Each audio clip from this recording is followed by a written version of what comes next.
पिता परमेश्वर, हम लोग जो सीखने वाले हैं प्रभु, वो सब आपके हाथों में देते हैं पिता।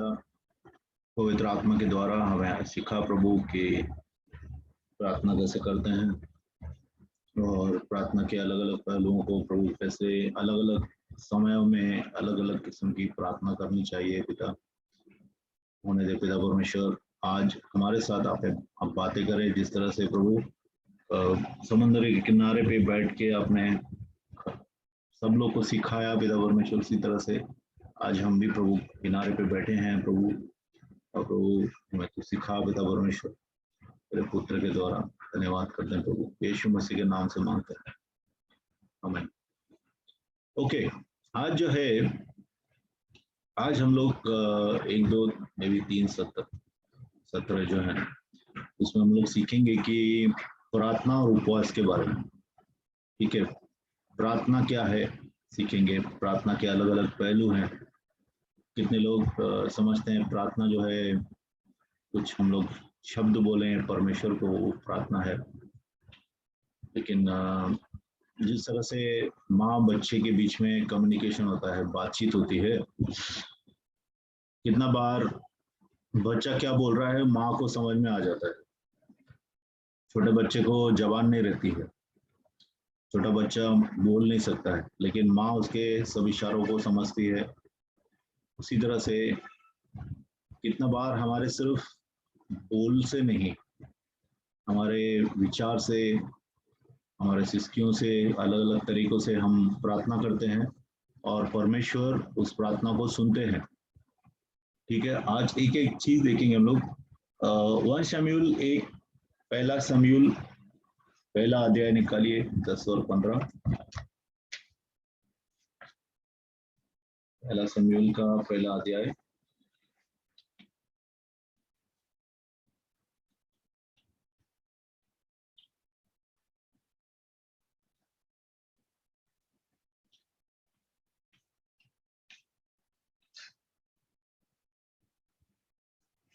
पढ़िए।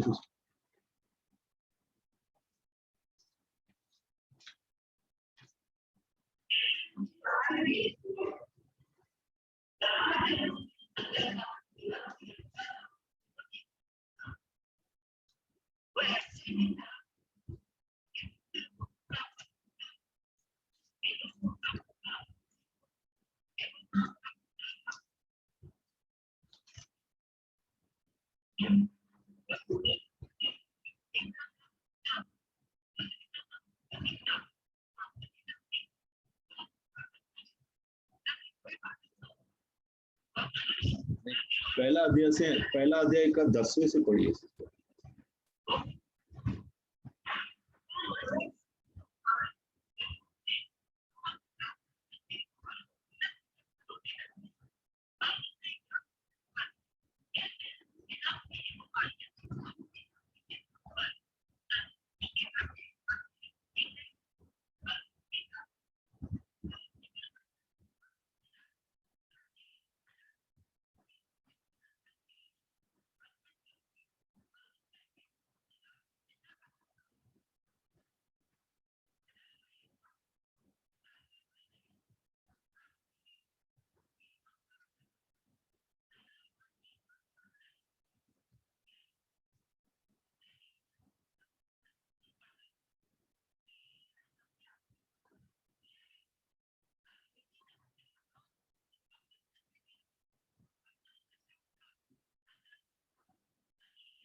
बस अभी देखिए यहाँ पे जो है हन्ना ने शादी की है एलकन्ना से। तो हन्ना की दो पत्नियां, इसकी एलकन्ना की दो पत्नियां हैं, बराबर। तो एक पत्नी को बच्चे होते हैं, दूसरे को बच्चे नहीं होते। ठीक है, पेनिन्ना को बच्चे होते हैं, हन्ना को नहीं होते। तो हन्ना जो है बहुत दुखी है, बहुत दुखी है, क्योंकि उसको चिढ़ाते भी होंगे कि तू बांझ है, तू बच्चे नहीं दे पा रही है, बच्चे नहीं आ रहे, देख तेरा तेरा पति में कोई खोट नहीं है, तो बहुत तकलीफ उसको होती होगी। बहुत तकलीफ से वो परमेश्वर के पास आती है और रोती है, ठीक है, बहुत रोती है, उसके होठ हिलते हुए दिखाई नहीं दे रहे बराबर। तब वहाँ का जो याजक है, महायाजक है, ठीक है, एली, ली, और कुछ वो बोलता है, उसको मालूम नहीं पड़ता है, उसको लगता है कि ये दारू पी हुई है और ये आई है मंदिर के अंदर, और दारू पी के आना चलिए गलत है। तो हन्ना क्या बोलती है कि मैं दारू पी के नहीं आई हूँ, मैं अपने, इंग्लिश में ऐसा लिखा है कि I am pouring out my soul to the lord, ठीक है, कि but have poured out my soul before the lord, मतलब कि मैंने अपने मन को जो है ना परमेश्वर की तरफ उड़ेल दिया है। तो प्रार्थना जो है ना, अपने मन को पूरी तरह से परमेश्वर की तरफ उड़ेल देना है, मतलब अपने मन को पूरा खाली करना है। जब आप जाते हैं परमेश्वर के पास तो हम बोझ के साथ जाते हैं, बहुत बोझ रहता है। कितना बार बहुत से लोग जो तकलीफ से गए हैं, देखिए अगर यीशु मसीह में आप तकलीफ से नहीं गए तो आप यीशु मसीह में आए ही नहीं है, मैं आपको बताता हूँ। क्योंकि यीशु मसीह का जो सुसमाचार है वो प्रॉस्पेरिटी का नहीं है, वो समृद्धि का नहीं है, वो साल्वेशन का है, उद्धार का है, ठीक है। तो इस दुनिया में हम लोग को तकलीफ में आएंगे हम लोग, वचन कहता है जो भी परमेश्वर से सच्चाई से चलना चाहेगा उसको दुख तकलीफें झेलनी पड़ेंगी अपने जीवन में। अगर आप दुख और तकलीफें झेल नहीं रहे हैं तो शायद आप प्रभु में नहीं आए हैं, क्योंकि परमेश्वर हमेशा, जैसे यीशु क्रूस पे चढ़े थे वैसे ही हम लोग को भी रोज क्रूस उठा के चलना पड़ता है, और वचन के द्वारा हमारे जीवन में सताव भी आता है और तकलीफें भी आती हैं, लोगों से भी सताव आता है और कितनी बार परिस्थितियों से भी सताव आता है।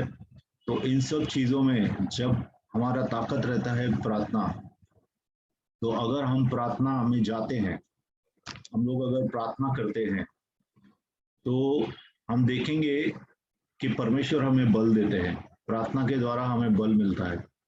तो यहाँ पे हन्ना क्या बोल रही है कि मैं अपने मन को प्रभु की तरफ खाली कर रही हूँ, मेरे मन के अंदर जो भी है बोझ, मेरे मन के अंदर वेदना है, दुख है, वो सब का सब मैं परमेश्वर को उड़ेल रही हूँ।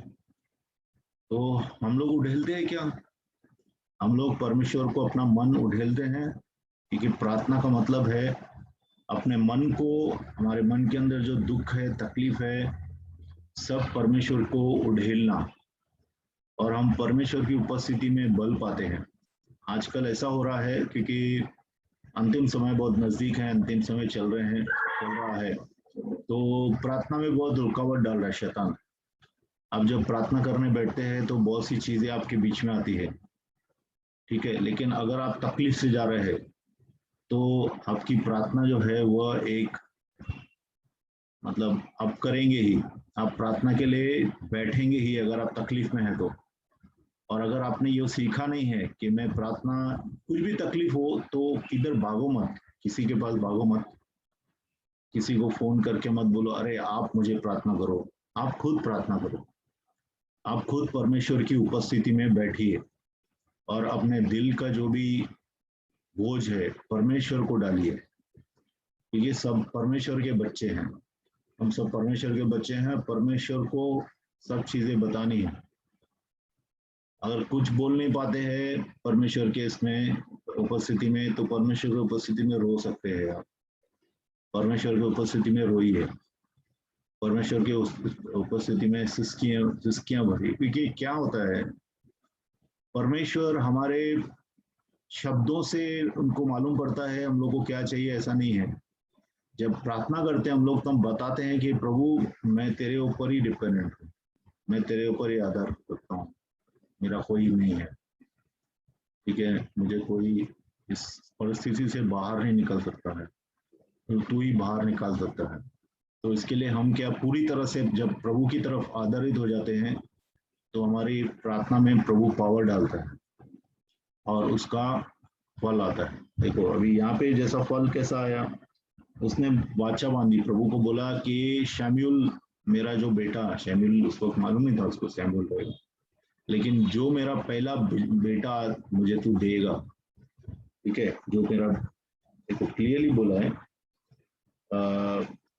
कि तू मुझे अगर एक लड़का, अगर नहीं तू जब मुझे लड़का देगा, मेल चाइल्ड मतलब लड़का देगा, तो मैं उसको तुझे दे दूंगी, पूरे जिंदगी भर वो तेरी सेवा करेगा। मतलब यहाँ पे जो है एक सेवक परमेश्वर से सेवक मांग रही है अपने कोख में, और वो सेवक जो है वो सेवक को पूरी तरह से परमेश्वर को दे देगी। ऐसा लिखा है, हन्ना को पैदा होता है बच्चा, उसका नाम शमूएल रखती है, और शमूएल जब भी 2 साल का हो जाता है, तो 2 साल का होता है या 8 साल का होता है, बहुत छोटा होता है, तब वो लेके आती है उसको एली के पास, जो उस वक्त महायाजक था, उसके पास लेके आती है और बोलती है कि ये प्रभु ने मुझे दिया है और ये मैं प्रभु को वापस दे रही हूँ, और प्रभु को दे के जाती है सेवक के लिए, सेवक के लिए। तो शमूएल जो है बहुत ही जबरदस्त माइटी प्रॉफिट बनता है, राजा बनाने बहुत से उसने कम से कम 2 राजा, स्टार्टिंग वाले 2 राजा इसने बनाए, ठीक है। ये बहुत जबरदस्त प्रॉफिट था, परमेश्वर उसका एक भी वचन नीचे गिरने नहीं देता है, जो भी वो बोलता है प्रॉफिट, भविष्यवाणी करता है, जो भी चीजें बोलता है वो सब पूरी होती है, ठीक है, लोगों में पश्चाताप लाता है। तो हन्ना को छोड़ नहीं देता है प्रभु, जब वो उसको प्रभु को बच्चा देती है अपना प्रभु की सेवा में, तो उसके और भी बच्चे होते हैं, हन्ना को और भी बच्चे होते हैं। तो परमेश्वर जो है हमारे त्याग को, बलिदान को बहुत सीरियसली लेता है। ऐसा सोचे नहीं कि अरे परमेश्वर देखने है, परमेश्वर इतना देख रहा है कि इंसान नहीं देख पाएगा, ऐसी जगहों पे देखता है परमेश्वर, ठीक है। तो पहला सिद्धांत प्रार्थना का कि अपने दिल को पूरी तरह से परमेश्वर की तरफ खाली करना, ठीक है, अपने दिल को पूरी तरह से खाली करना। अभी एक एक लेवल का प्रार्थना रहता है, प्रार्थना के अलग अलग लेवल रहते हैं। मत्ती 7 निकालेंगे, मत्ती का 7वां अध्याय निकालेंगे।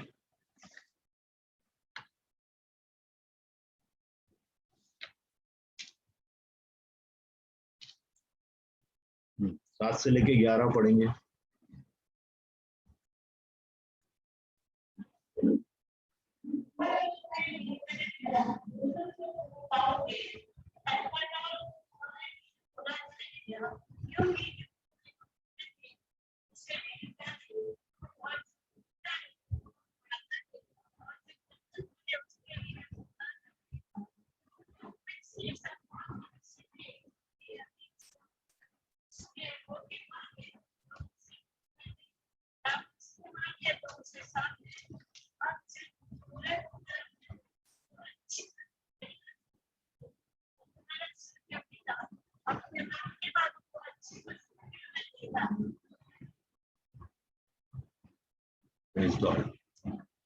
अभी देखिए यहाँ पे जो है यीशु मसीह अपने बच्चों को, मतलब हम सब लोग को, चेलों को, चेले उसी वक्त जो थे वैसा नहीं, चेले जो आने वाले थे, प्रभु को पता था कि हमको, हमारे हाथ में बाइबल आएगी, हमारे हाथ में पवित्र शास्त्र आएगा और प्रभु पवित्र शास्त्र के द्वारा हमें सिखाएंगे।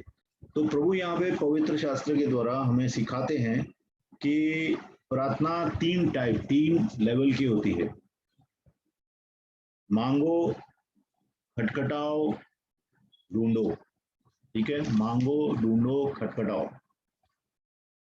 तो कितना बार सिर्फ मांगने से प्रार्थना पूरी हो जाती है, आप मांगेंगे और मिल जाती है, क्योंकि उसका समय पूरा हो जाता है, समय रहता है, परमेश्वर की इच्छा में रहती है। जो भी आप मांग कर रहे हैं, प्रभु से मांग रहे हैं, वो परमेश्वर की इच्छा में होता है और उसका समय भी पूरा हो गया है जो आप मांग रहे हैं। तो जैसा आप मांगते हैं प्रभु आपको वो दे देते हैं। दूसरे लेवल पे होता है कि ढूंढो तो तुम्हें मिलेगा।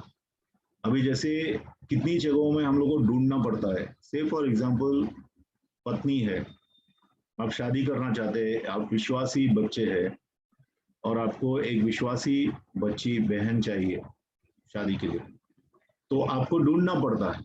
आपको अलग अलग रिश्ते आते हैं, आप वो रिश्तों को परमेश्वर के सामने रखते हैं और अगर आपको शांति मिलती है तो परमेश्वर बताते हैं कि हाँ ये मेरा इच्छा है इसमें, तो आपको शांति मिलती है तो आप उस लड़की से शादी करते हैं।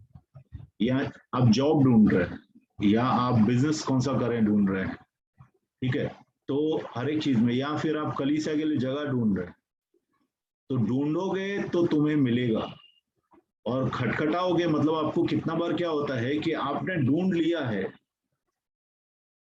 कुछ चीजें परमेश्वर की इच्छा में है और आपके सामने है, आपके सामने है, लेकिन आपको जो है वो चीज मिल नहीं रही है, तो आपकी जो मांग है या प्रार्थना है वो पूरी नहीं हो रही है। तो उस वक्त आपको क्या करना है, खटखटाना है। मतलब क्या, खटखट करते हैं तो दरवाजा खोलता है जो अंदर है। उसी तरह से परमेश्वर की तरफ, परमेश्वर से हमको खटखटाते रहना है, मतलब बोलते रहना है परमेश्वर को कि प्रभु ये आपने बताया है, इसको आप मार्ग को सीधा करें, इस मार्ग को खोले। तो परमेश्वर आपके लिए मार्ग खोलता है, क्योंकि हमेशा याद रखिए यहाँ पे क्लियरली इतना क्लियर लिखा है फिर भी हम लोग उदास रहते हैं। एक बार फिर से पढ़िए सिस्टर, 8 नंबर 7 का 8 पढ़िए।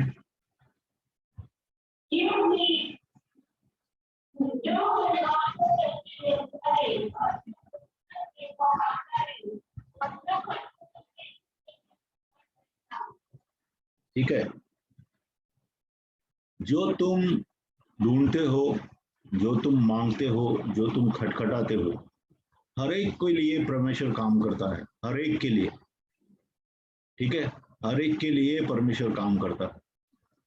कितना बार कितनी चीजों में परमेश्वर आपको जवाब भी देता है, कितना इसमें ना भी बोलता है। कुछ प्रार्थनाओं में आपको ना भी जवाब मिल सकता है, और मुझे बहुत बार ना मिला है एक्चुअली जवाब, क्योंकि परमेश्वर आपका अच्छा चाहता है और परमेश्वर आपको अपनी परिपक्व इच्छा में लाना चाहता है। क्योंकि बहुत से लोग, हम लोग जो है भटके हुए हैं, बहुत से लोग जो परमेश्वर चाहता है वो नहीं सोच रहे हैं, तो परमेश्वर को हम लोग को पूरी तरह से पलटी करना पड़ता है। तो इसके लिए बहुत बार परमेश्वर को ना भी बोलना पड़ता है। तो ना भी उसका जवाब हो सकता है, ऐसा मत सोचिए कि हमेशा हाँ होगा। क्यों? क्योंकि परमेश्वर सब जानते हैं ना, उनको सब कुछ पता नहीं है। आपको पता नहीं है कौन सी पत्नी आपके लिए है, आपको पता नहीं है कौन सा काम आपके लिए है, ठीक है, आपको बहुत सी चीजें पता नहीं है, लेकिन परमेश्वर सर्वज्ञाता है। जैसे मैंने पहले भी बताया, वो अंत से आदि जानते हैं, तो उन्हें सब पता है। इसके लिए हम लोग पूरा का पूरा डिपेंडेंस, इसके लिए विश्वास में हम लोग ने देखा कि विश्वास करना जो है वो पूरी तरह से परमेश्वर के ऊपर भरोसा रखना है, पूरी तरह से परमेश्वर को आधार मान के चलना है, क्योंकि परमेश्वर हमें कभी भी धोखा नहीं देंगे। परमेश्वर से आप जो बोल रहे हैं, परमेश्वर अच्छी तरह से समझ रहे हैं, वो कभी गलती नहीं करते हैं, वो कभी पश्चाताप नहीं करते हैं, ठीक है, वो अच्छी तरह से समझ रहे हैं। अगर आप देखें आगे क्या बोल रहे हैं, 9 नंबर पढ़िए सिस्टर।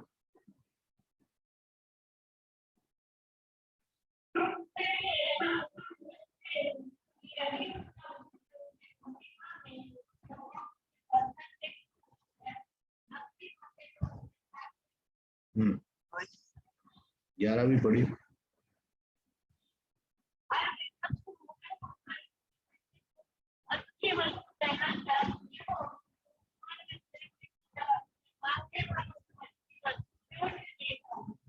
ठीक है, परमेश्वर पे भरोसा रखें। परमेश्वर आपके समस्या से बड़ा है, परमेश्वर आपकी आवश्यकता से भरा है, बड़ा है, ठीक है। तो अगर हम लोग देखिए, कितने माँ बाप रहते हैं, दारू पीते हैं, बहुत सी गड़बड़ करते हैं घर पे, लेकिन बच्चों के लिए कुछ भी अच्छा सामान लेके आते हैं, अच्छी गिफ्ट लेके आते हैं, खिलौना लेके आते हैं, या कोई मिठाई लेके आते हैं, कपड़े लेके आते हैं।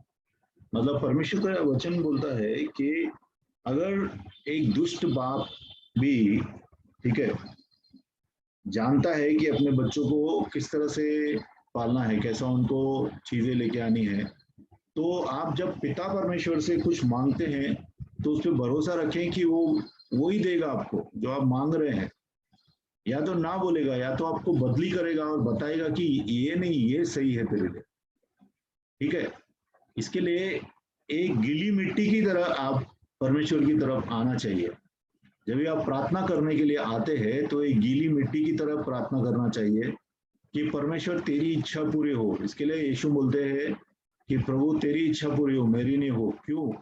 क्योंकि यीशु मसीह को मालूम था कि परमेश्वर की जो इच्छा है वो बहुत ही अच्छी है, सबके लिए अच्छी है, उसके लिए भी अच्छी है, पूरी दुनिया के लिए भी अच्छी है। क्योंकि परमेश्वर जो है वो परिपक्व है, परमेश्वर को कुछ सीखने की जरूरत नहीं है, हमें सीखने की जरूरत है, ठीक है। इसलिए हम सीखने वाले बने, प्रार्थना में, वचन से, अलग अलग चीजों से प्रभु हमें सिखाते हैं।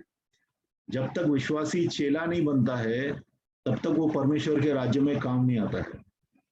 और जब तक जो है परमेश्वर के राज्य में, देखिए, छोटे बच्चे नहीं चाहिए परमेश्वर के बच्चे, परमेश्वर के राज्य में लड़ाई करने वाले योद्धा चाहिए। छोटे बच्चों को हम युद्ध के लिए नहीं भेजते, बराबर। युद्ध के लिए कम से कम 18 साल का बच्चा होना चाहिए, लड़का होना चाहिए। उसी तरह से परमेश्वर के अंदर भी हम डायरेक्टली युद्ध नहीं करते हैं। परमेश्वर बहुत से योद्धा खड़ा करना चाहता है, प्रार्थना योद्धा खड़ा करना चाहता है, लड़ाई में, डिलीवरेंस में योद्धा खड़ा करना चाहता है, टीचिंग में भी योद्धा खड़ा करना। क्योंकि टीचिंग भी कितना बार देखो, आपको परमेश्वर जो बोल रहा है वो टीचिंग करना है, और लोग जो सुनना चाहते हैं वो टीचिंग नहीं करना है। क्योंकि हम परमेश्वर के दास हैं, परमेश्वर जो बोलता है वो हमें बोलना है। इतना जगह आजकल क्या हो रहा है कि लोगों को जो अच्छा लगता है वो बोलते हैं, ताकि लोग उनको फिर से बुलाएं, लोग उनको आने दें, लोग उनको ऑफरिंग दे, या कुछ भी। लोगों को खुश करने के लिए हमें टीचिंग नहीं करना है, ठीक है। हर एक चीज में ऐसा ही है परमेश्वर के राज्य में, ठीक है। तो परमेश्वर के पास हम जाते हैं तो हमारा पूरा का पूरा उनके ऊपर विश्वास होना चाहिए कि हम जो भी मांग रहे हैं वैसा ही परमेश्वर हमारे लिए काम करेगा, ठीक है। अगर हम परमेश्वर से रोटी मांग रहे हैं तो पत्थर नहीं देगा, अगर हम परमेश्वर से मछली मांग रहे हैं तो सांप नहीं देगा, ठीक है। परमेश्वर हमेशा अच्छी अच्छी चीजें अपने बच्चों को देता है। इसके लिए परमेश्वर की समझ के ऊपर हमारा भरोसा होना चाहिए, ठीक है। अभी हम लोग यीशु मसीह ने एक प्रार्थना सिखाई थी हम सब लोग को। वहां पे यूहन्ना था, यूहान था, और यूहान जो है अपने चेलों को सिखाता था प्रार्थना कैसा करें। देखो लूका 11:1 में लिखा है, इसको देखिए, लूका 11:1, लूका 11:1 में क्या लिखा है।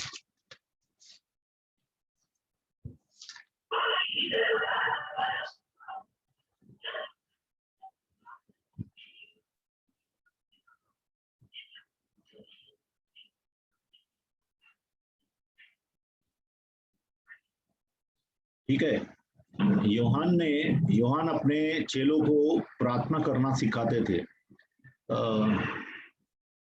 आपको कोई प्रार्थना करना सिखाता है? कितना बार हम लोग क्या बोलते हैं कि अरे प्रार्थना हम लोग को पवित्र आत्मा सिखाता है? डेफिनेटली सिखाता है। पवित्र आत्मा ऐसी ऐसी बातें हमसे प्रार्थना करवाना सिखाता है जो हमें पता भी नहीं है, हमारे समझ के पड़े हैं, हमें कोई ज्ञान नहीं है इस चीज़ों का, ऐसी प्रार्थनाएं करवाता है। लेकिन हम लोग जो नए लोग आते हैं हमारे कलीसिया में, और कितने पुराने लोग भी जो है उन्होंने प्रार्थना करना नहीं सीखा है। पवित्र आत्मा में पावर के अंदर प्रार्थना करना अलग बात है। कितना बार क्या होता है कि हम सेम बात बोलते रहते हैं, हम लोग को समझ में नहीं आती। कितनी बार जो है, देखिए, कितना बार प्रार्थना जो रहता है एक कोर्ट के जैसा है। तो कोर्ट में परमेश्वर बैठे हैं, स्वर्ग की कोर्ट लगी है, और स्वर्ग की कोर्ट में जो है परमेश्वर हैं, पिता न्यायाधीश हैं, और यीशु मसीह हमारे वकील हैं, और हम लोग हैं। ठीक है, तो हम जब भी बोलते हैं तो वहां पे शैतान भी आता है। ठीक है, शैतान भी बहुत सी चीजें हम लोग को सामने मालूम नहीं पड़ता है, क्योंकि हम लोग भौतिक से सिर्फ देखते हैं, भौतिक आंखों से, तो हमें लगता है कि हम लोग ही तो हैं और कोई कौन है, यहाँ पे कोई नहीं है, लेकिन ऐसा नहीं है। कितना बार आप जब प्रार्थना करते हैं तो आप आत्मा में घुस जाते हैं, मतलब आत्मिक स्थानों के अंदर घुस जाते हैं। इसके लिए वचन क्या कहता है कि we are seated in Christ Jesus, मतलब हम यीशु मसीह के दाहिनी ओर बैठे हैं। हमारी आत्माओं का पुनरुत्थान हुआ है और हमारी आत्माएं आज यीशु मसीह के दाहिनी ओर बैठी हैं। तो हम जब प्रार्थना करते हैं तो हम लोग स्वर्ग की कोर्ट में प्रार्थना करते हैं। तो इसके लिए हम जो बातें कह रहे हैं उसको बराबर बोलना चाहिए, बराबर मतलब कि सही बातें जो जो आप चाहते हैं। कितनी बार देखिए, बहुत सी चीजें बहुत ही स्वाभाविक रहती हैं, बहुत सी चीजें बहुत स्वाभाविक रहती हैं। जैसे कि फॉर एग्जांपल अगर आप न्यूज़पेपर लेते हैं या समाचार, आजकल तो मोबाइल के ऊपर समाचार आता है, तो समाचार में आपको बहुत सी चीजें मालूम पड़ती हैं। उस चीजों को पकड़ के आप मध्यस्थी करते हैं क्या? जैसा अभी आजकल हम लोग प्रार्थना कर रहे हैं, मैंने देखा सुना कि कोविड के लिए प्रार्थना कर रहे हैं कि प्रभु हमारे देश को बचा ले। ठीक है, अभी इसमें जो है बहुत सी और चीजें हैं, जैसा आप कोविड में क्या हो रहा है, कोविड में धांधली हो रही है, कोविड में लोगों को मारा जा रहा है, कितना बार कितनी चीजों में लोग मर रहे हैं, मारा भी जा रहा है, ऐसे लोग बता रहे हैं, बहुत से मालूमात पड़ रही है। तो और भी बहुत सी चीजें, अफगानिस्तान में जैसा आजकल बहुत सा तकलीफ चालू है। तो आप जो है जैसा वहां पे है, जो जो चीजें आपको मालूम पड़ती है, उन सबको आप अपने प्रार्थना में डालिए। प्रार्थना में परमेश्वर से स्पेसिफिक बातें मांगिए। स्पेसिफिक मतलब कि पॉइंट निकाल के, मतलब कि पॉइंट वाइज, कि परमेश्वर ये कर, आप ये कीजिए, मैं आपसे प्रार्थना करती हूँ कि आप ऐसा कीजिए। ठीक है, एक एक प्रार्थना को आप स्पेसिफिक बोलेंगे। देखिए, ऐसा कोर्ट के अंदर कोई ऐसे ही नहीं, ऐसे जनरल बात नहीं करते ना। कोर्ट में कैसा बोलते हैं कि ये सेक्शन के अंदर इसको सजा मिलनी चाहिए, उसी तरह से आप भी वचन को लेके बोल सकते हैं। प्रभु आपका वचन बोलता है कि हमारे पूरे के पूरे देश में शांति होनी चाहिए। आपका वचन कहता है कि अपने सब नेताओं के लिए प्रार्थना करो ताकि हम शांति में रहें। तो प्रभु हम प्रार्थना करते हैं इस नेता के लिए, हम प्रार्थना करते हैं उस नेता के लिए। या फिर आप प्रार्थना कर सकते हैं कि हमारे जैसा आजकल बराबर न्यूज चैनल जो बराबर न्यूज नहीं दे रहे, तो प्रभु इनको न्यूज चैनल्स को आप ठीक करो। प्रभु न्यूज चैनल बराबर ये न्यूज देना चाहिए, बराबर खबर देना चाहिए। या फिर हमारे जो अपोजिशन लीडर्स है स्ट्रांग होने चाहिए, क्योंकि कोई भी बिल ऐसे ही पास नहीं हो जाए। और जो जो बिल पास हुए प्रभु, उन सब के अंदर आपका अनुग्रह लाइए, और उस बिल जो सही नहीं है हमारे लिए, तो वो वापस लिए जाए। ऐसा आप प्रार्थना करते हैं क्या?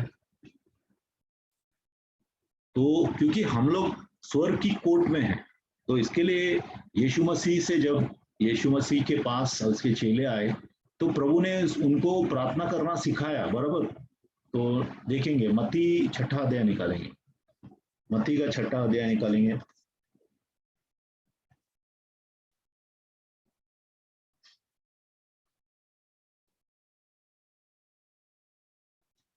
अगर लॉर्ड्स प्रेयर पढ़िए 5 से लेके 13।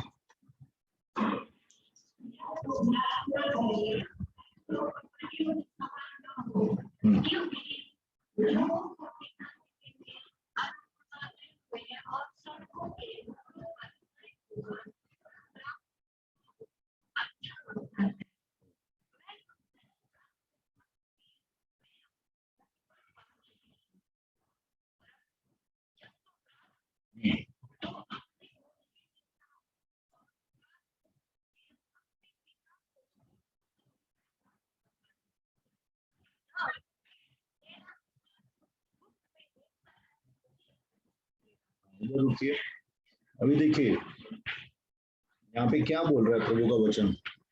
कि जब हम प्रार्थना करते, देखिए कितनी बार जो है कलीसिया में बड़ी बड़ी प्रार्थना करते, लेकिन घर के अंदर कोई प्रार्थना ही नहीं करते। जब मिलते हैं हम लोग तो बहुत बड़ी प्रार्थना, क्यों बड़ी प्रार्थना करते हैं? कि लोग समझे कि हम लोग धार्मिक हैं, लोग समझे कि हम लोग अच्छा प्रार्थना करते हैं। लोगों को दिखाने के लिए हम लोग अगर प्रार्थना कर रहे हैं तो क्या बोल रहे हैं यहाँ पे प्रभु का वचन कि तुम लोग हिपोक्रेट, मतलब कि ढोंगियों के जैसे मत बनो, एकदम खड़े होके प्रार्थना कर रहे हैं सब जगह पे। कितना बार मार्केट के अंदर खड़े होके प्रार्थना करते हैं ताकि लोगों को दिखाई दे कि वो प्रार्थना वाले हैं, लोग उनको धर्मी समझे। ठीक है, तो उनको उनका प्रतिफल मिल चुका, क्योंकि उनको वही चाहिए था ना कि लोग धर्मी जाने उनको, तो उनका प्रतिफल हो चुका है, मिल चुका है। लेकिन अगर हम चाहते हैं कि पिता हमारी जो प्रार्थना हम लोग कर रहे हैं वो पिता की तरफ है, वो लोगों की तरफ नहीं है, लोगों को दिखाने के लिए नहीं है। इसके लिए क्या करे, छोटा का कमरे के अंदर बंद कर ले खुद को, मतलब कोई देखे नहीं कि आप प्रार्थना कर रहे हैं, लोगों को मालूम नहीं पड़े, लेकिन पिता परमेश्वर जो सब जगह देखता है उसको मालूम पड़े। और उससे जो आप प्रार्थना करते हैं वो गुज में, गूढ़ में, मतलब छुपे हुए जगह पे, तो आपका प्रार्थना जो है ऊपर जाता है, परमेश्वर की तरफ जाता है, और प्रार्थना परमेश्वर पूरा करता है। किससे जवाब चाहिए? जवाब परमेश्वर से चाहिए ना। तो परमेश्वर तो हर जगह सुनते हैं। ठीक है, कहने का मतलब क्या है कि प्रार्थना करने के लिए ही प्रार्थना करना है। प्रार्थना से हमारा उद्देश्य है कि परमेश्वर के पास हमारी याचनाएं देनी है। किसी लोगों की वाहवाही के लिए हम लोग प्रार्थना नहीं कर रहे।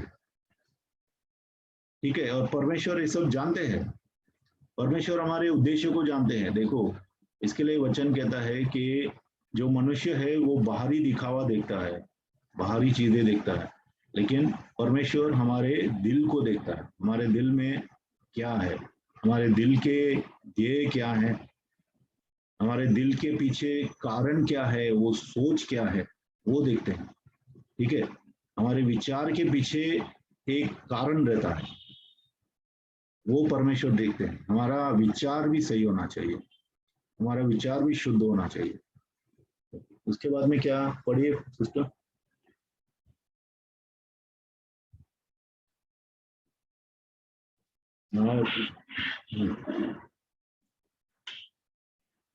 सात से पढ़िए।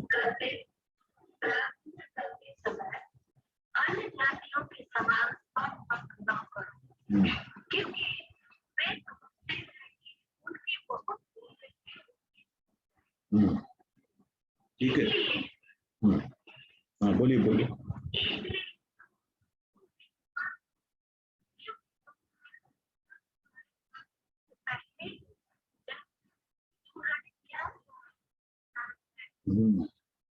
ठीक है, अभी देखिए आपने देखा है बहुत से जगह पे कितना बार देखिए, इवन क्रिश्चियन कैथलिक जो है वो लोग माला लेते हैं, उसको बोलते हैं रोजरी, और ऐसा ऐसा वो प्रार्थना के लिए बोलते रहते हैं। इवन दूसरे अलग अलग जातियों में, अगर अलग अलग धर्मों में आप देखेंगे तो कुछ माला फिराते हैं, बराबर, और कितना बार वही बात बोलते रहते हैं, श्लोक या मंत्र या कुछ भी। तो हमारा परमेश्वर को पता है क्या बोलना, क्या आप बोलना चाहते हैं, आपके दिल में क्या है, परमेश्वर जानता है। तो देखो दोनों भी चीजें, एक जगह परमेश्वर ये भी बोलता है कि प्रे अनसीजिंगली, बिना रुके प्रार्थना करो, और वहीं पे प्रभु ये भी बोलता है आपको कि बग बग मत करो, बार बार वही बात मत बोलो। तो दोनों चीजों में क्या अंतर है, क्या बोलना चाहता है प्रभु? कंफ्यूजन है क्या, उलझन है क्या? नहीं नहीं, उलझन नहीं है। देखिए कितना बार अन्य भाषा में जैसे अपन प्रार्थना करते हैं, तो अन्य भाषा में आप प्रार्थना करते हैं तो कितने लोग अपने दिमाग से अंदाजा लगाना चाहते हैं उसका क्या, वो जाने दो, परमेश्वर को मालूम है आप अन्य भाषा में क्या बोल रहे हैं। अगर आप पूछेंगे तो परमेश्वर आपको अन्य भाषा का अनुवाद भी बताएंगे कि आप क्या प्रार्थना कर रहे हैं। ठीक है, तो अन्य भाषा में जब आप प्रार्थना करते हैं तो बिना रुके आप प्रार्थना कर सकते हैं, बार बार आप प्रार्थना कर सकते हैं। लेकिन अगर कोई प्रार्थना जो आपको पता है कि परमेश्वर ने सुन ली है, आपको शांति है उसके बारे में, परमेश्वर ने जवाब भी दिया है, तो आप फिर उसके लिए धन्यवाद करें कि प्रभु धन्यवाद है, तूने मेरी प्रार्थना सुनी है। वही प्रार्थना बार बार बोलने से, अगर देखो कहने का मतलब क्या है, समझो कोई चीज गलत है, कोई चीज गलत है और आप उसके लिए प्रार्थना कर रहे हैं और बार आप बोल रहे हैं प्रभु को ये कर दे, ये कर दे, ये कर दे, ठीक है, तो ये बकबक करना हो गया। और इसमें क्या होता है, कितना बार सोलिश प्रेयर हो जाता है। सोलिश प्रेयर मतलब जब जिद करके हम लोग प्रार्थना करते हैं, परमेश्वर से जिद करते हैं कि मुझे ये चाहिए, और बार वो बोलते हैं चाहिए चाहिए, और जो परमेश्वर के वचन के यहाँ उसकी इच्छा के खिलाफ है वो प्रार्थना करते हैं। तो प्रभु यहाँ पे बोल रहे हैं कि अन्य जातियों की तरह मत बनो। अन्य जातियों की प्रार्थनाएं क्या होती है? अन्य जातियां क्या प्रार्थना करती हैं? प्रभु मुझे अच्छा घर दे दे, अच्छा पति, अच्छा पत्नी दे दे, मुझे ये कर दे, मुझे वो कर दे, उसका वो कर दे, बराबर। उनकी ये प्रार्थना होती है। हमारी प्रार्थना कैसी होनी चाहिए कि प्रभु सबका उद्धार, अभी वो बताने वाले हैं प्रभु आगे चल के इसमें, ठीक है, वो हम लोग देखेंगे। तो हम लोग अन्य जाति की तरह वही बात बार बार नहीं बोलना है, और खास करके जो परमेश्वर की इच्छा के विरुद्ध है वैसी प्रार्थनाएं नहीं करनी है, ठीक है। बक करना, बक कौन करता है? व्यर्थ की बातें कौन करता है? व्यर्थ की बातें कितना बार हम लोग करते हैं। अगर हम लोग वही प्रार्थनाएं जो हम लोग को पता है कि परमेश्वर की इच्छा में नहीं है, हम लोग बोलते रहते हैं, तो बक कर रहे हैं ना। तो अन्य जाति की तरह हम नहीं बने, परमेश्वर की इच्छा में प्रार्थना करें, और जब आपको परमेश्वर ने बात किया, बताया उसके बारे में, तो आप धन्यवाद करना है, फिर से वही बोलना नहीं है।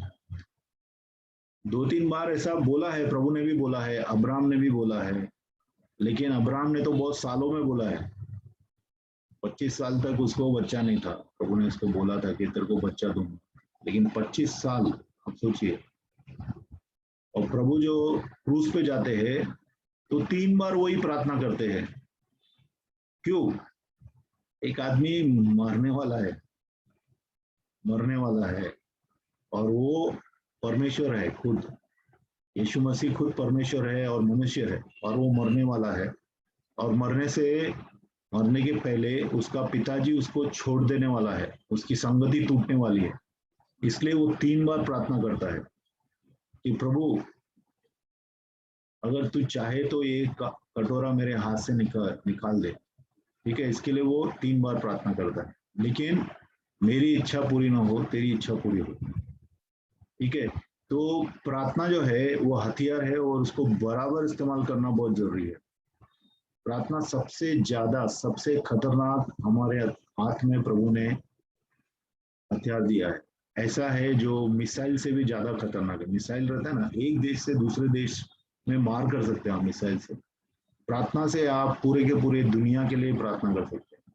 कोई आदमी अमेरिका में बैठा है, कोई गुजरात में बैठा है, कोई राजस्थान में बैठा है, या कोई पाकिस्तान में, या बांग्लादेश में, अफगानिस्तान में, कहीं पे भी बैठा है, आप अफगानिस्तान के लिए प्रार्थना कर रहे हैं, तो आपकी प्रार्थना जो है अफगानिस्तान तक जा रही है। तो प्रार्थना जो प्रभु ने दिया है हमें, बहुत ही भयानक, खतरनाक, बहुत ही तेज हथियार दिया है, उसको बराबर इस्तेमाल करना बहुत जरूरी है, ठीक है। और प्रभु चाहते हैं हम प्रार्थना करें, प्रभु चाहते हैं हम प्रार्थना करें, प्रभु चाहते हैं ऐसे लोग खड़े हों जो मध्यस्थ हों, जो लड़ाई करें, जो आत्मिक लड़ाई करें, जो आत्मा में रह के लड़ाई करें। क्योंकि दुष्ट आत्मा जो है प्रचार से नहीं डरता है, दुष्ट आत्मा टीचिंग से नहीं डरता है, दुष्ट आत्मा आपके गाने से नहीं डरता है, दुष्ट आत्मा आपके प्रार्थना से डरता है। जो संत अपने घुटने पे आता है ना, उसके सामने बड़े बड़े शैतान हिलते हैं, शैतान की आत्माएं हिलती हैं, क्योंकि उनको पता है कि ये जो परमेश्वर का बच्चा है ये अपने बाप को बुला रहा है, और इसका बाप आएगा ना मेरा चटनी बना देगा, ठीक है। इसके लिए शैतान डरता है उस लोगों से जो प्रार्थना में लीन है, जो प्रार्थना के लिए झुकते हैं। हालेलुया, ठीक है। तो हम लोग को प्रार्थना में तल्लीन रहना चाहिए। हम लोग ठीक है चालू करते हैं, लेकिन we will just end here. आगे बढ़िए सिस्टर।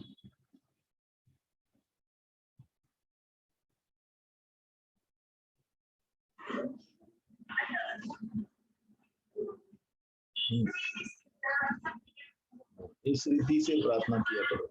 हाँ,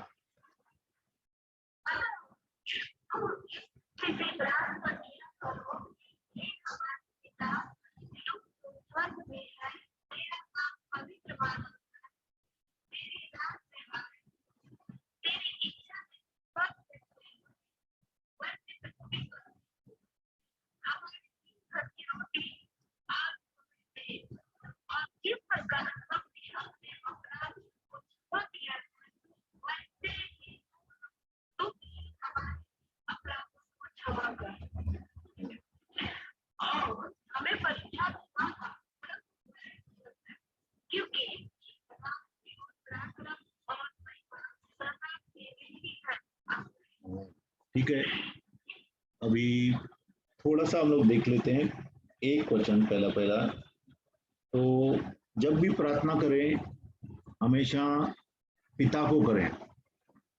हाँ, फादर इन हेवन, ए मेरे पिता जो तू स्वर्ग में है। ठीक है, पिता को हमेशा प्रार्थना करें जो स्वर्ग में है, आपका नाम पवित्र माना जाए। ठीक है, आपका नाम पवित्र माना जाए। प्रभु का नाम पवित्र माना जाता है कैसे? प्रभु का नाम पवित्र माना जाता है जब उसके बच्चे पवित्रता में चलते हैं। ठीक है, जब उसके बच्चों को देख के लोगों को पिता की याद आती है।